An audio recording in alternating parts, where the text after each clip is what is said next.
Hello and welcome to Talking Tudors, a fortnightly podcast about the ever-fascinating Tudor dynasty. My name is Natalie Grueninger and I'll be your host and guide on this journey through 16th century England. Are you ready to step through the veil of time into the dazzling and dangerous world of the Tudor court? Without further ado, it's time to talk Tudors.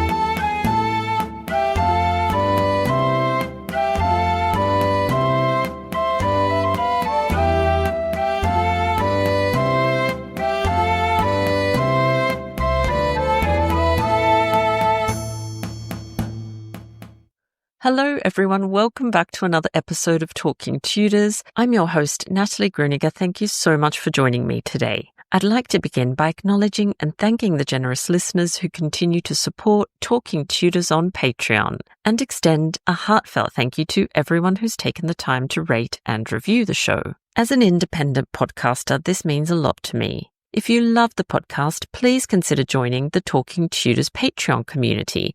Visit patreon.com/talkingtudors for more information.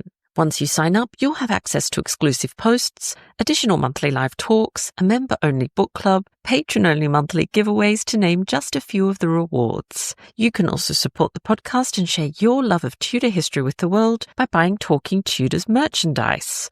Check out all the products at talkingtudors.threadless.com. Now, on to today's episode. I'm delighted to welcome Heather R. Darsie back to the show to talk about some of the events currently happening in Rome following the death of Pope Francis and the history of papal conclaves in the Catholic Church.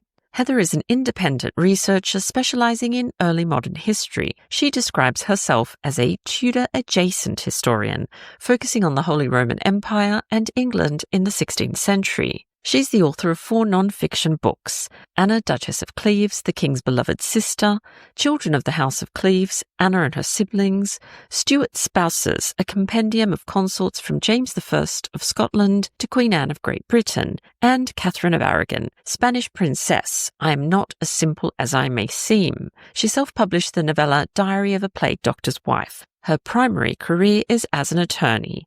Heather lives in Illinois with her husband, wonderful stepchildren, and 3 raucous parrots. Let's dive straight into our conversation. Welcome back to Talking Tudors, Heather. How are you? I'm doing well. How are you? I'm well, thank you. I've been looking forward to our conversation, but before we dive into it, would you mind please just saying hello to all our listeners and telling us a little bit about you and your background? Yes. Hi, everyone. I'm Heather Darsie. I think I'm best known for my work on Anna von der Mark, or to English speakers, Anne of Cleves. I've written a couple books about her and why her marriage to Henry VIII was annulled, and it had to do with politics and not her appearance, and also about her family. My 2 most recent books, Stuart Spouses, a compendium of consorts from James I of Scotland to Queen Anne, that came out in October of 2024, and I have a book, Catherine of Aragon, Spanish Princess, I Am Not as Simple as I May Seem, that is released in the UK on 15th of May. And it will be released internationally a little bit later this year. So please do check those out. You can find me on my website, mainsandmanuscripts.com. Otherwise, I'm on all the major social media except for TikTok. You can hunt me down there. Wonderful. You have been busy over the years, I have to say. Very impressive. Yeah. Thank you. I have a book on Anne Boleyn coming out at the end of the year as well, but that's a whole nother. Wow. Absolutely amazing. I look forward to that one, certainly. Now, of course, there's a lot going on in our world at the moment. And recently, of course, the Pope Francis, did die. And there's lots happening in the news about that and what's going to happen in order to elect a new Pope. So we thought we'd talk a little bit about this because you were recently in Rome as well. So this year is a Jubilee year for the Catholic Church. So could you tell us what that actually means? How often are they? And when did they start? So Jubilee years are traditionally every 25 years, although we did have a special Jubilee year back in 2015 that was declared by Pope Francis. It's a special time of celebration, but also of reflection and forgiveness. Each Jubilee year has a different theme. Part of this year's celebratory theme was hope, and it begins with the opening of the holy doors. There are 4 holy doors at the major basilica in Rome. Typically, it's my understanding that it begins with the opening of the Holy Door that's within St. Peter's Basilica. So that's the big church that we think of when we think of the Vatican. And that was televised this year. And so if anyone was watching the service on Christmas Eve, you actually got to watch the Holy Door within St. Peter's Basilica be opened. And it's normally behind a concrete wall. So that was removed so you could watch the door be opened by Pope Francis. And then the other 3 doors throughout Rome are opened. And something that was unique to this year was there was a 5th holy door that was ceremonially opened in a prison within Rome or the area around Rome. So that was something that Pope Francis wanted done, especially for this year's Jubilee celebration. And actually, if you want to read more, the way I became aware of Jubilee celebrations was, or the details surrounding them, was when I was researching and writing for Children of the House of Cleves, because Anne of Cleves' nephew, Karl Friedrich, was actually meant to lead the Counter-Reformation, and he had been invited to Rome in 1584 to kick off the 1585 Jubilee year then. So you can read a little bit more in detail, at least about how the Renaissance Jubilee year was conducted. But it's a very special time of pilgrimage. If you go to Rome right now, I was just there a couple months ago, you can see that there's a special line for individuals who are able to partake in a pilgrimage where you start several meters or several yards back. It's a pretty good distance from St. Peter's Square, and there's a procession where you walk behind a cross and you pray and you contemplate up to the basilica there. And then I'm not quite sure what happens after that. I did not partake in that, but several of the streets around the square are shut down to help facilitate this. So it's a very special, important time for Catholics to be able to visit Rome. So if you do visit Rome during this time, just remember that this is an important time for Catholics and it's not just a tourist attraction. And if you are fortunate enough to go inside St. Peter's Basilica, not just during the Jubilee year, but at any time, this is not just a tourist attraction. This is the most holy site in the world for Catholic people. And it's very, very important right now for them because of what's going on and also because it's a pilgrimage site right now. Absolutely. I have visited, but not at this time of the year. And I think that's a great point for us always to be respectful of places when we're traveling. So, yeah, really great point to make. So when was the last time that a pope actually passed away during a Jubilee year? It was in the year 1700, and he had just changed some of the rules surrounding who could be elected pope. I believe it was Innocent the 12th. So Yes. he passed a papal bull stopping nepotism. So you might recall when Henry VIII was king, there were several Medici popes. I can think of at least 2 off the top of my head. And one of them I don't even think he was a cardinal or anything. And he wound up just being elected pope. I believe that was Leo X, or there was something goofy with him becoming a pope. And then there have been a lot of reforms happening with who could become pope over the centuries. But that was the last time. So 1700. So this hasn't happened in over 300 years that there's been a pope passing away during a Jubilee year. But Pope Innocent the 12th passed the papal bull to stop nepotism. And a few years later, that was made into canon law, preventing any type of nepotism. So that's why you no longer see cousins, nephews, uncles becoming pope within a few years of someone passing away. And of course, we've been hearing a lot about the process that's going to happen to elect the next pope. So tell us a little bit about that papal conclave. So what's the purpose of all of this whole process? It was first established, I think, right around in the 11th century, but in 1274 or so was when we see the first big changes to how it was kind of, I guess, tightened up, you could say. There was some concerns over too much influence being exerted over the cardinals or the cardinals being too lax. There were long periods of time where they would not really be concentrating on appointing who the next pope would be or determining who the next pope would be. So there was a document or a set of laws put in place. The English translation is called Where Greater Danger Lies. I can try and speak Latin. It's not going to sound great, but the abbreviation of the shorter Latin title is Ubi Periculum, and it was promulgated by Pope Gregory X, and it just set out the initial set of laws of how they were to be conducted. It became canon law in 1298. Some of the main points, not all of the rules are still here, as we were talking about a moment ago. Things have been amended, updated, removed as time has worn on, because of course this was 800 years ago now, or I guess more like 700 years ago. But almost all of the major offices do stop functioning until there's a new pope elected. So right now, nothing big is happening. There's no new cardinals, no new bishops being elected. Things have pretty much ceased. Cardinals cannot cast votes in absentia. In order to have a vote, you have to be members of the College of Cardinals who are eligible to vote must be present to vote. If the Pope, one of these older laws is that if a Pope has not been elected after 3 days, the Cardinals are not permitted to eat more than one dish at their meals. Right. So I think they've kind of gotten rid of some of that. And if there is not a pope elected after 8 days, and the cardinals can only eat bread, wine, and water. So I don't think that one's still on the books. But no one can leave the conclave until the election is concluded, unless someone is ill. So that one is still in effect. Mhm. So they must choose a new pope. Some of the other major additions: in 1621, Pope Gregory XV confirmed that 2/3 vote of the cardinal electors was required to elect a new pope instead of just a simple majority. Then in 1996, Pope John Paul, he added a lot of reforms to the conclave, including that if there wasn't a decision reached after 33 days, that it would then revert to, I shouldn't say revert, rather than having the 2/3 vote, it would become a simple majority. But Pope Benedict XVI, who was the pope that we had before Pope Francis, undid that. So in 2007, he said, no, we need to keep that 2/3 rule, period, full stop. And then in 2013, I believe it was after or right before Pope Benedict XVI said he was going to resign, he said that a conclave has to start within 15 days after the papal seat becomes vacant, but not more than 20 days. Unless there's a good cause for it. So what we're seeing happen now, if you don't mind me just kind of... No, go ahead. Yeah, tell us. Okay. So what we're seeing now is the Papal Conclave must start on May 7th. It cannot start any later than that. And we're recording this on May 5th. So my understanding is that all of the cardinals have arrived in Rome. The only cardinals who are allowed to vote have to be under 80 years old. So of the 252 cardinals that the Catholic Church has, only 135 of them are eligible to vote. I believe there's 2 that are abstaining because of health reasons. So what will happen next? Should we talk about like the process? Yeah, let's talk about the process and where it actually takes place as well. Did you mention that?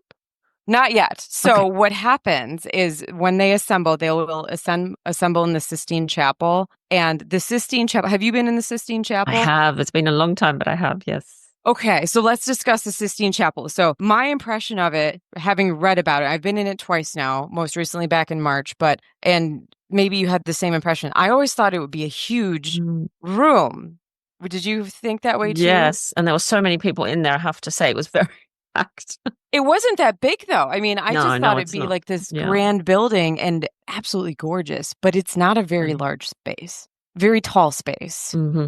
But floor space not very large. So they're packing 135 into this room, and they'll sleep in a different building, and we can talk about that in a moment. But they're going to have 135 people in this room. They're all sworn to secrecy. They take the special oath, and when they're ready to begin, one of the 2 cardinals who are appointed to kind of preside over the whole thing say extra omnes, everybody out. So everyone who's not a cardinal or who has a reason to be in there for support staff stuff has to exit the Sistine Chapel, and then the doors are closed. On the first day, there's 1 vote in the afternoon. On the second day, they do 2 votes in the morning and then 2 votes in the afternoon. And then on the third day, they do the same thing. So 2 votes in the morning, 2 votes in the afternoon. And then if they still haven't decided who will be the next pope, they take a break on the 4th day for prayer. When they take the votes, so the voting process itself, there's the words, I'm going to butcher some Latin here. Latin's one of those languages I read and hear, but don't actually usually say the words. Elego in summum pontificem, or I elect as supreme pontiff, and then underneath they write the name, fold it twice, walk up to the altar where there's a special chalice placed on the altar. And on that back wall there, you might recall there is Michelangelo's The Last Judgment. So that's what they have to keep in mind as they walk up to the altar. And then they say, I call as my witness Christ the Lord, who will be my judge, that my vote is given to the one who before God I think should be elected. Place their vote in this chalice, bow, and then they sit down.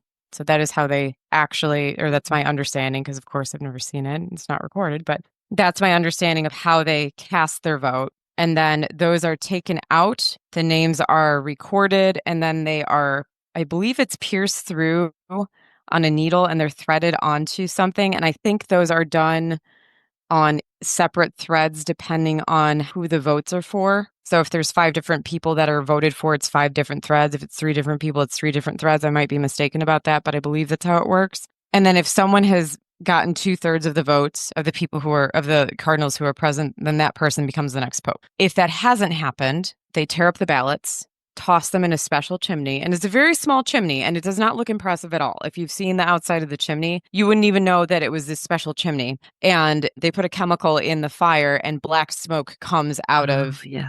Yes, you've heard about the black smoke. Yeah, so that's how the public waiting in St. Peter's Square knows what's going on. And so black smoke if no pope's been chosen. And then they do it again. So that happens once on the first day, twice in the morning on the second day, twice in the afternoon on the second day, et cetera, et cetera.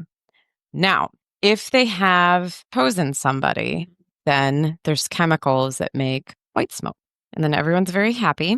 And I'm not going to tell you what the Latin words are because I'm going to butcher it, but the proto-deacon of the College of Cardinals will come out onto the balcony in St. Peter's Square and will say, I believe the translation is, I announce to you a great joy, we have a pope. And then he will say, the most eminent and most reverend Lord, say the person's first name, Cardinal of the Holy Roman Church, then say their last name, and then say who has taken the name, and then give their papal name. And then we have a pope. Wow, what a process. It's quite incredible because normally, of course, all I've really ever seen on the news is the smoke and people watching and being very happy outside. So that's really interesting to have a bit of a peek into the process that goes on inside. So that's if they elect a pope and all goes well. What happens if there's no decision and if they can't come to a decision? They keep going, is my understanding. So it can take a while. Yeah. I don't think they're allowed to not come to a conclusion at some point. So I think that's part of, I did not dig fully into this, but part of my understanding is that when Pope John Paul added reforms to the rules in 1996, he was trying to account for the idea that sometimes it has historically taken a very long time to pick a new pope. And so when he added the reform that after 33 days, it would only take a majority rather than 2/3 of all the cardinal electors present, that was in an attempt to speed things up. Well, you can kind of see how that might then maybe not be appropriate, because then all that would have to happen is people could just kind of hold out and just wait the 33 days and then manipulate the system. So I think that might have been there's different ways of looking at reform. All reform might have good intentions, but not all reform has good outcomes. And so that's my understanding of why that was kind of repealed by Pope Benedict XVI. So, but they keep going until they're done, as long as it takes. Yeah. And then they stay in the Casa Santa Marta, or St. Martha's house, which is a guest house that was opened, I think, in the 90s, and they all stay together and they aren't allowed visitors. So it's a very, very controlled environment. Wow. And so in terms of the Pope, is there any way that they can leave this office through death, or can they retire, say, from ill health or something along those lines? They don't even have to be in ill health. They can just retire. They can just retire. So we did see that with Pope Benedict XVI. So he retired in, I believe it was in 2015. No, 2013, excuse me. I was just talking about that. He retired in 2013 and he lived in the Pope's summer palace, which is outside Rome, until he passed away. Right. So there were 2 living popes that overlapped for a few years during Pope Francis's tenure. So you can just step down and stop being pope. Okay. And what about if you're a chosen candidate and you're elected, but for whatever reason you don't want to become pope? Do you have an option there? So I think it's effectively stepping down, and then they'd have to just do it all over again. Yeah. Yes. That is quite the process. And I wanted to hear just a little bit more about your visit, because I know you went there, and there may be some of our listeners that haven't been to Rome, haven't seen the Sistine Chapel. Can you just tell us a little bit more about that experience? I'll talk overall about visiting the Vatican. So I think that's what I'll go with. When you go there, if you are able to, I would encourage a skip the line ticket, but I will warn you, when you go to visit the Sistine Chapel, they kind of just sweep you through a lot of the hallways. So it is extremely difficult to stop and look at all these amazing things that you're seeing because there are so many people that go visit. And we went in March, and that's a low tourist time. And the weather's very nice in March. It's not too hot. I don't think there was really any Jubilee traffic yet either. And it was still packed. So you don't really have a lot of time to look at these things. I would also say that much like the Louvre or the Louvre, if you say it without the accent, in Paris, if you were to go to the Vatican Museum on your own, you must have a plan of what you're going to see. Like the Louvre, these places are overwhelmingly massive.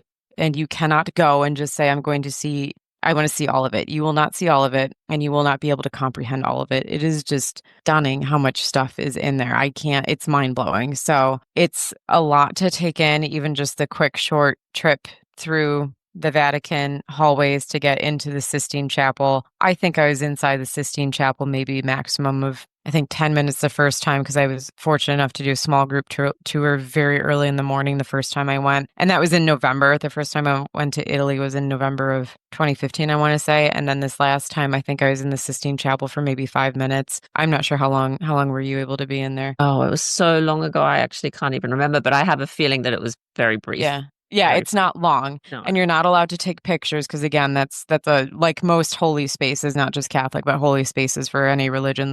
It's a sacred place. So just realize that when you're going in these places, you're not going to be able to stand and look around and take tons of pictures. But if you go to visit the Vatican Museum, absolutely have a plan of what you want to see.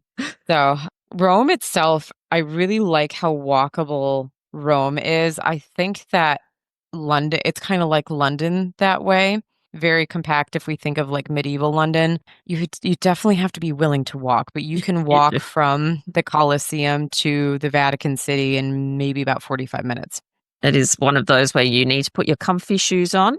Mm-hmm. And you will absolutely get your steps up. I love it too. I do love Rome. Not in summer because it gets so hot. I'm not a huge fan of the heat. So I prefer to go out of kind of peak tourist times. But I completely agree with you about having a plan for those big museums. It's so important because I do think sometimes if, depending where you're from, perhaps your museums are more manageable. And then you go to these ones. I remember a visit to the Uffizi Gallery and I thought, what? Mm-hmm. Oh my goodness. I didn't have a proper plan and I missed things. I realized that after. So completely agree with you there.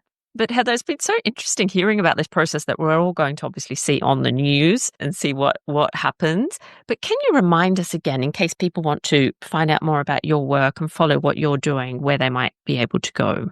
Yes. So my website, maidensandmanuscripts.com, that's the fastest way if you want to reach out to me directly or just see some of my posts that I've done. I think I have over 200 posts on my website. And then I'm on Facebook, Heather R. Darsie Historian. I'm on Twitter, HR Darsie History. I'm on Blue Sky and Threads, and I do not remember my handles, but they have my name in them. It's HR Darsie or H many Darsie now. History. Oh, there's so many. I will say I probably update Twitter, Facebook, and Instagram. Instagram is at H Darsie History. I forgot I had a middle initial when I was on Instagram. The one I don't have is TikTok. I'm kind of waiting to see what my country feels like doing with TikTok at this point. So who knows? But I am being encouraged for that. So all of them but TikTok. Instagram, I do the most updates. And then my books are available on Amazon. I definitely on Blackwell's. If you live in the United States, you can order the book, or outside the United States. I have to look out for my fellow residents of the US. You can order the book on Blackwell's, and I know before they had free shipping to the US. I would double check if you live in the United States. I don't think the tariffs apply to things that cost less than $800. And I think that the US government is trying to work on stuff with the UK government. So I just wanted to throw that out there. But so you can check those websites. You can order my books through Foyles, Waterstones, directly from the publishers, Amberley or Pen and Sword, Barnes and Noble, Target. So there's a whole bunch of places you can find my books if you're interested. And I think there's 4 nonfiction and 1 fiction book out there now. Lots of options. Love it. And you will actually be coming back soon, Heather, to talk about Catherine of Aragon. Yeah. So watch out for that episode, everyone, coming soon. But thank you so much for taking the time to join us. I will check. Do you have a takeaway for us, Heather?